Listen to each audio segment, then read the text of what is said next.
नमो नमः बच्चों। आज हम क्लास 11 संस्कृत कोर एकादश है पाठ है समय प्रिय है, इसका अनुप्रयुक्त व्याकरण का प्रश्न नंबर 2 प्रकृति और प्रत्यय करने जा रहे हैं। तो आइए, प्रकृति और प्रत्यय के प्रश्न में क्या है, वाक्य दिया गया है पेपर में और उसके ऑप्शंस लिखे होते हैं पेपर में वाक्य, क्योंकि हमारी ये अनुप्रयुक्त व्याकरण किताब के अंदर से ही आता, किताब से बाहर से कुछ नहीं आता। पाठ के अंदर से कोई पंक्ति दी गई है, उसमें एक पद को अंडरलाइन किया गया और उसके ऑप्शंस दे रखे 3 या 4, तो आपको उन ऑप्शंस में से चुनकर लिखना होता है। जो सही उत्तर है वह आपको लिखना होगा। तो आइए, सर्वाणी कर्माणि मयि संन्यस्य मत्परा, यहाँ संन्यस्य इसको अंडरलाइन किया गया, ठीक है। यहाँ आपका प्रत्यय है यह, ल्यप प्रत्यय यह, अंत में आपको यह दिखाई दे रहा है तो यह ल्यप प्रत्यय। अब देखो यहाँ सम उपसर्ग है, नी, दो उपसर्ग है, यहाँ सम और नी 2 उपसर्ग हैं, सम और नी, तो बन गया समनी। अब अस धातु है, अस, तो यहाँ संधि होके ई के स्थान पर यह आ गया, तो यहाँ देखो यह है सम जमा नी, 2 उपसर्ग हैं, अस धातु और अंत में यह दिखाई दे रहा है, यहाँ ल्यप प्रत्यय है। ल्यप प्रत्यय के ल और प का लोप हो जाता, केवल यह बचता है, तो आप धातु के अंत में देखोगे यह, जिसका अर्थ करके, ठीक है। सम जमा नी अस धातु ल्यप प्रत्यय। अब नंबर 2 में देखिए, मई बुद्धिम निवेश, बुद्धिम अंडरलाइन है, यहाँ बुध धातु है, बुध धातु है और कतिन प्रत्यय है, कतिन के क और न का लोप हो जाता है, ती बचता है, ती, ठीक है।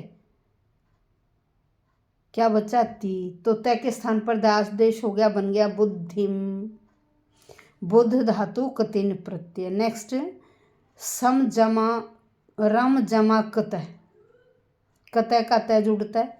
ऑप्शन देखो, रमा रतः रसाहा, तो सर्वभूतिते बहुवचन है। अब प्रत्यय जुड़ने पर कतः का तय जुड़ता है, क का लोप हो जाता है, तो बन गया रत।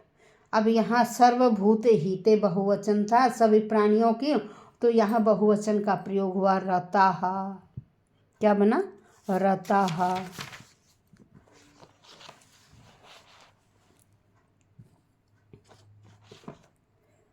अब नेक्स्ट है संनियम में, संनियम में अब यहाँ भी अंत में यह दिखाई दे रहा है 2 उपसर्ग। अभी आपने संन्यास से किया था, वहाँ भी समजमानी उपसर्ग था, तो यहाँ भी क्या आंसर है आपका?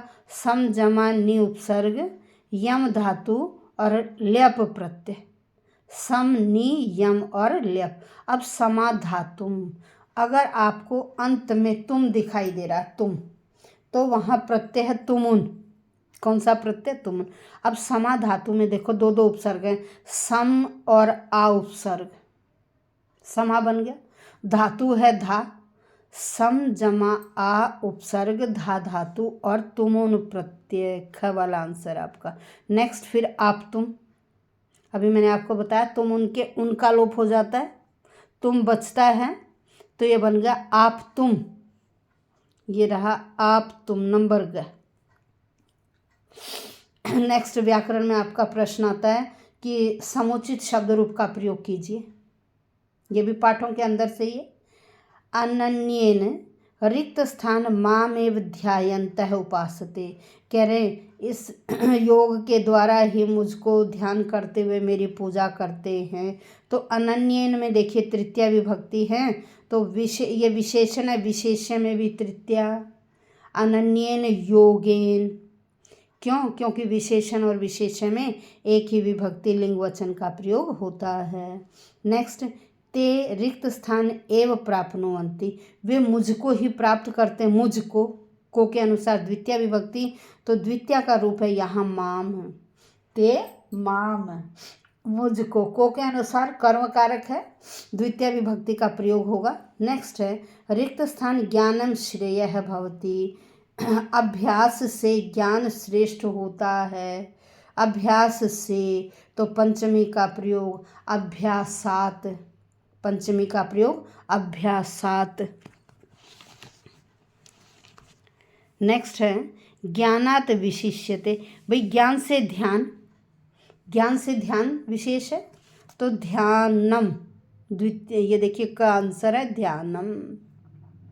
नेक्स्ट है शत्रोः मानापमानयोः समः स्यात्। शत्रु मित्र मान अपमान सबको बराबर समझते हैं तो क्या आएगा शत्रु मित्रे, शत्रु मित्रे मानापमानयोः समः स्यात्। नेक्स्ट अब यहाँ धातु रूप का प्रयोग त्वम मयि एव, इतना याद कर लीजिए। यदि त्वम है तो मध्यम एक वचन की क्रिया लगेगी। वहाँ देखो यदि लट लकार है तो सी वाली, ठीक है। अब त्वम है तो देखो यहाँ इनमें से ये रहा निवसिष्यसि। अहम और त्वम का रट लीजिए, त्वम के साथ सी का लट लकार और अहम के साथ मी का।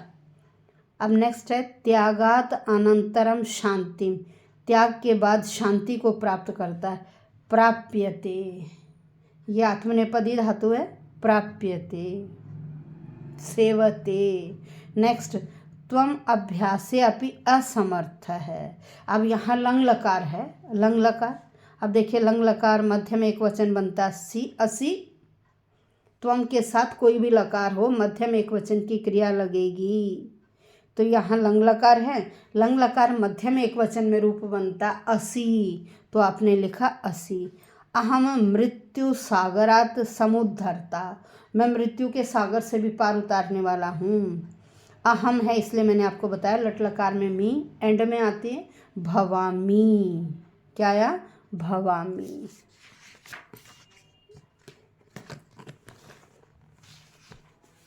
नेक्स्ट त्वम चित्तम मयि स्थिरम, त्वम चित्तम मयि स्थिरम कर्तुम न, फिर त्वम आ गया कर्ता, मध्यम एक वचन की क्रिया देखो यहाँ क्या है मध्यम एक वचन शक्नोषि, क्या है शक्नोषि। नेक्स्ट आइए उपपद विभक्ति। अब यहाँ उपपद में क्या पद विशेष के अनुसार विभक्ति लगाई जाती है, ठीक है। अभ्यास से ज्ञान श्रेष्ठ है, अभ्यास से ज्ञान को श्रेष्ठ बताया गया तो क्या आएगा को के अनुसार ज्ञानम। ऐसे ही ज्ञान से ध्यान श्रेष्ठ है तो ध्यान का भी ध्यानम बनेगा, ज्ञान का ज्ञानम और ध्यान का ध्यानम। अब त्याग के बाद शांति, त्याग से शांति प्राप्त होती त्यागात। अब त्याग में पंचमी का प्रयोग करेंगे त्यागात, त्याग में पंचमी का प्रयोग त्यागात। तो बच्चों आज हमने पाठ 11 समय प्रिय का सारा अनुप्रयुक्त व्याकरण कर लिया। आप रिवीजन के लिए इन वीडियो से ज़्यादा फ़ायदा उठाइए। धन्यवाद।